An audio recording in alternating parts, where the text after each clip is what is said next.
శ్రీ రామచరిత మానసము సుందరకాండము. శ్రీరామ నామాంకితమైన సుందరమైన ఉంగరమును చూచెను సీతాదేవి. ఉంగరమును గుర్తించి ఆశ్చర్యచకితురాలై దానిని చూడసాగెను. హర్ష విషాదములచే హృదయమునందు వ్యాకులత చెందెను. శ్రీ రఘునాథుడ చేయుడు అతనెవ్వరు జయించగలరు?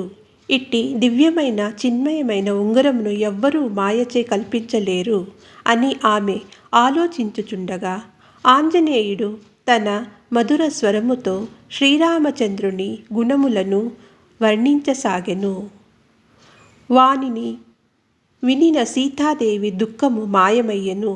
చెవులను మనస్సును లగ్నము చేసి ఆమె వినసాగను. ప్రారంభము నుండి కథనంతయు వినిపించెను ఆంజనేయుడు. అప్పుడు హనుమంతుడు సమీపమునకు వచ్చెను. అతనిని చూచి సీతాదేవి ముఖమును పక్కకు తిప్పుకొని విస్మయముతో కూర్చెనెను. హనుమంతుడు పలికెను, మాతా జానకీదేవి, నేను శ్రీరామచంద్రుని దూతను. కరుణానిధి అయిన శ్రీరామునిపై శపథము చేసి చెప్పుచున్నాను. ఇది సత్యము తల్లి.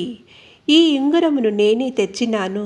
శ్రీరామచంద్రుడు మీ కొరకై ఈ గుర్తును నాకిచ్చి పంపినారు.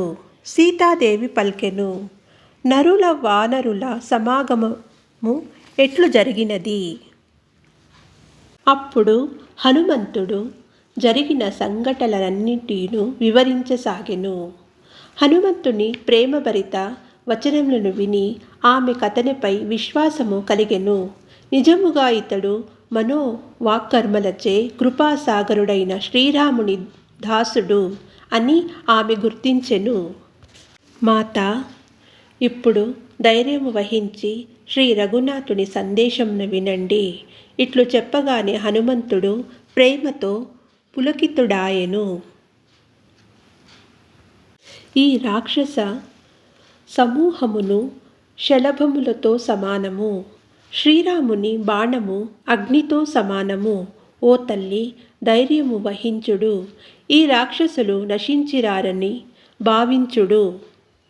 మాత, కొన్ని దినముల వరకు ధైర్యము వహించుడు. శ్రీరామచంద్ర ప్రభువు వానరులతో కూడి ఇచ్చటికి రాగలరు. రాక్షసులను సంహరించి మిమ్ములను తీసుకొని పోగలరు. నారదాది మునులు ముల్లోకములలో వారి కీర్తిని గానము చేసెదరు. ఈ మాటలు విని సీతాదేవి పలికెను, కుమారా, వానరులందరూ నీవలే అల్ప శరీరులు. రాక్షసులు మిగుల బలవంతులు, యోధులు. అందుచే నా మనసులో సందేహం కలుగుచున్నది. ఇది వినగానే హనుమంతుడు తన శరీరము పెంచెను. అతని శరీరము బంగారు వర్ణము కలిగి మేరుపర్వత సమానముగా నుండెను. యుద్ధములో శత్రువులకు భయము గొల్పునదిగను. మహాబలము గలదిగను, వీరత్వము గలదిగను యుండెను. సీతాదేవి మనస్సు కుదుటపడెను, విశ్వాసము కలిగెను.